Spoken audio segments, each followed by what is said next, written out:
الرحیم اقرأ بسم ربک الذی خلق خلق الانسان من علق اقرأ وربک الاکرم الذی علم بالقلم علم الانسان ما لم يعلم صدق اللہ العلی العظیم۔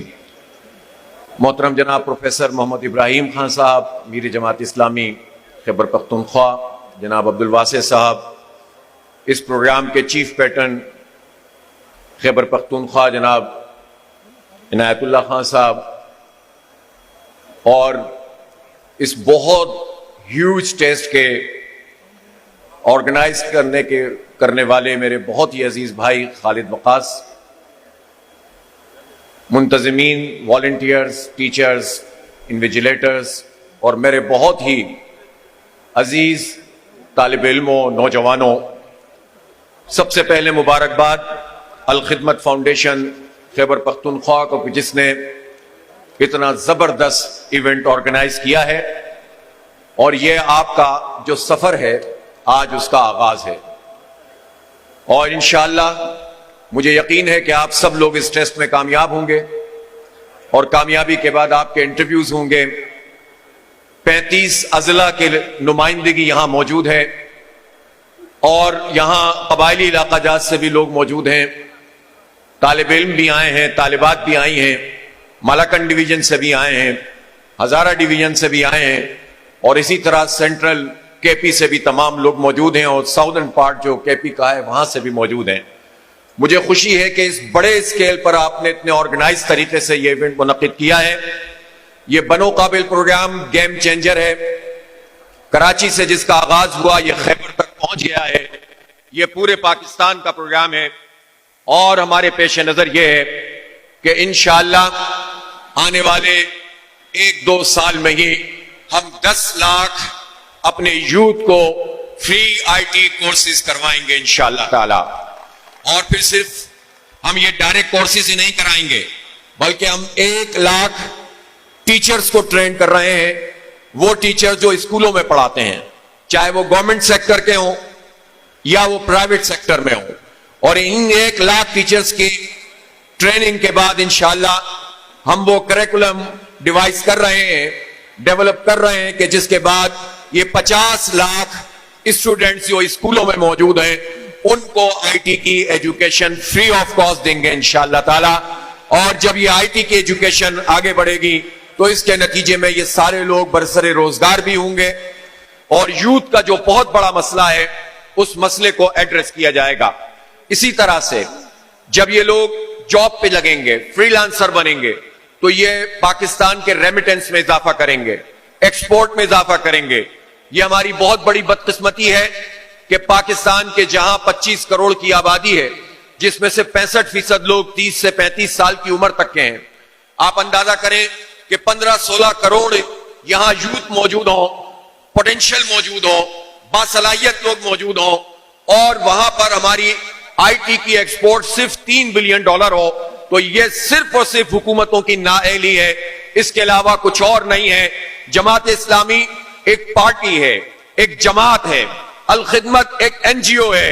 ایک جماعت اور الخدمت مل کر اتنا بڑا کام کر سکتے ہیں کہ جو ہم سے ٹیکس وصول کرتے ہیں، جو ہمیں بجلی کا کرنٹ لگاتے ہیں ہر مہینے، ہم پر بجلی کے بم گراتے ہیں، جو تنخواہ دار لوگوں سے ٹیکس وصول کرتے ہیں، جو آٹے اور چینی اور دال اور چاول پر ٹیکس لگا رہے ہیں، اتنے بڑے سرمایہ کے ساتھ وہ یہ ایجوکیشن کیوں نہیں دے سکتے؟ یہ سوالیہ نشان ہے پاکستان کے 25 کروڑ لوگوں کا، ان لوگوں سے کہ جو پورے حکومت کے نظام کو چلانے والے ہیں۔ ہم ایک طرف نوجوانوں کی نمائندگی کرتے ہوئے ان کو ساتھ ملا کر انشاءاللہ اس پاکستان میں بھی تعلیم اور روزگار کے مواقع پیدا کریں گے، اپنے حق کو چھیننے کی تحریک کو آگے بڑھائیں گے۔ لیکن ہم صرف نعرے لگانے والے لوگ نہیں ہیں، ہم صرف احتجاج کرنے والے لوگ نہیں ہیں، بلکہ جماعت اسلامی نے یہ طے کیا ہے کہ جو مطالبہ بھی ہم کریں گے خود اپنے پلیٹ فارم سے اس کام کو کر کے دکھائیں گے۔ اور یہ آج یہاں اسلامیہ کالج کے کیمپس میں آپ آ کر دیکھ لو، ہم نے کر کے دکھایا ہے، منظم طریقے سے، آرگنائز طریقے سے یہ یوتھ یہاں موجود ہیں، اپنا ٹیسٹ مکمل کریں گے، اور انشاءاللہ جو اس میں سے پاس ہوگا، میں انشاءاللہ یہ گارنٹی لیتا ہوں اپنے پورے تمام تر ساتھیوں اور اپنی ٹیم کے بہاف پر کہ ایک ایک بچے کو، ایک ایک بیٹی کو انشاءاللہ پڑھائیں گے. ہم اپنے قوم کے بچوں کو اس طرح ان ظالموں کے رحم و کرم پہ نہیں چھوڑ سکتے کہ یہ منشیات کا کہ اڈے چلائیں اور نوجوانوں کے جسموں میں زہر اتارتے چلے جائیں، یہ اسٹریٹ کرمنل پیدا کریں، یہ دہشت گرد پیدا کریں. جب یہ آپ روٹی نہیں دو گے، جب آپ تعلیم نہیں دو گے، جب آپ صحت کی سہولت نہیں دیں گے، جب لوگوں کے اوپر ٹیکسوں کی بھرمار کریں گے، جب موبائل کے کارڈ پہ بھی ٹیکس ہوگا اور صابن پہ بھی ٹیکس ہوگا اور کھانے پینے کی چیزوں پہ بھی ٹیکس ہوگا، اور پروفیشنل آدمی جب تنخواہ حاصل کرے تو اس کا سلیب بھی بڑھا دیا جائے گا، تو یہ نوجوان کہاں جائیں گے؟ 2,62,00,000 بچے 5 سے 15 سال تک کی عمر کے یہ بچے، ان کا حال یہ ہے کہ یہ اسکولوں میں نہیں ہیں. پھر ڈراپ آؤٹ ریشو کیا ہے؟ ہر سال 4 ملین نوجوان ایسے ہیں جو بے روزگار ہو جاتے ہیں، ایجوکیشن کے بعد وہ کچھ بھی نہیں کر رہے ہوتے. یہ پاکستان ہے کہ کیا ہے؟ یہ ان ظالموں نے اس کا کیا حال کر دیا ہے. ہم ان کے رحم و کرم پر نہیں چھوڑیں گے، بلکہ اپنے حق کو حاصل کرنے کی تحریک بھی چلائیں گے، عوام کا حق لیں گے انشاءاللہ، اور اپنے حصے کا چراغ بھی جلائیں گے. اور یہ چراغ آج یہاں اس کیمپس میں جل رہا ہے اور لوگ استفادہ کر رہے ہیں. قوم کے نوجوانوں، میرے اس وطن کے نوجوانوں، اس صوبے کے نوجوانوں، جماعت اسلامی آپ کے ساتھ ہے. آپ جماعت اسلامی کے ساتھ مل کر پڑھیں گے، آگے بڑھیں گے. آپ کو آگے بڑھنے سے انشاءاللہ کوئی نہیں روک سکتا. آئیں ساتھ مل کر چلتے ہیں، اپنا حق لیتے ہیں اور آگے بڑھتے ہیں. اس ملک میں کوئی مایوسی کی بات نہیں ہے، کوئی پریشانی کی بات نہیں ہے.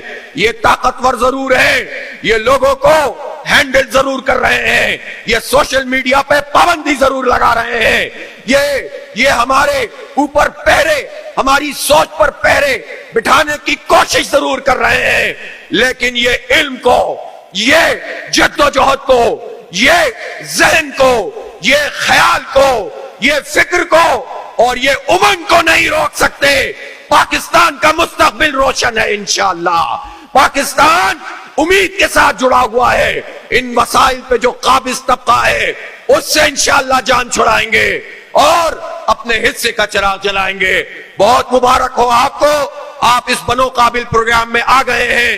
آپ سب اس سے پڑھیں گے بھی اور اس کے والنٹیئر بھی بنیں گے. اور آپ سے میں آخر میں یہ ضرور کہنا چاہتا ہوں، اپنے دین پر فخر کیجئے، پاکستان پر اعتماد کیجئے. پاکستان کا کوئی قصور نہیں ہے، ان ظالموں کا قصور ہے جو 77 سال سے ایک ہی طبقہ اس کو کھا رہا ہے. پاکستان کا مسئلہ نہیں ہے، اس پر قابض اشرافیہ کا مسئلہ ہے. اس اشرافیہ سے جان چھڑانی ہے نوجوانوں، اور جان چھڑانے کے لیے ول چاہیے، حوصلہ چاہیے، علم چاہیے اور اللہ تعالیٰ پر بھروسہ چاہیے. پھر میں آپ سے کہتا ہوں، اس ملک سے پر امید رہیں، اس سے محبت کریں، اپنے والدین کا احترام کریں، اپنے اساتذہ کا احترام کریں. ان کے بغیر ہم کچھ بھی نہیں ہیں. یہ بہت بات ہوتی ہے کہ ہمارے والدین، ہم میں بہت جنریشن گیپ ہے. نہیں، ہمارا فیملی سسٹم، ہمارے آبا و اجداد، ان سے ہمارا ایک گہرا تعلق ہے، اسے کوئی نہیں توڑ سکتا. اور ہماری فیملی، ہمارے والدین ہمارے لیے سب کچھ ہیں، اس لیے ان کے ساتھ جڑے رہیں، لوگوں کی خیر خواہی کا کام کریں، اپنے حصے کا کام کریں اور جد و جہد اور عزم سے ہم کنار ہوں گے انشاءاللہ تو ایک انقلاب برپا ہوگا اور وہ آپ ہی برپا کریں گے. نوجوانوں، مجھے آپ سے امید ہے کہ آپ اس ملک میں انقلاب لائیں گے انشاءاللہ. وآخر دعوانا ان الحمدللہ رب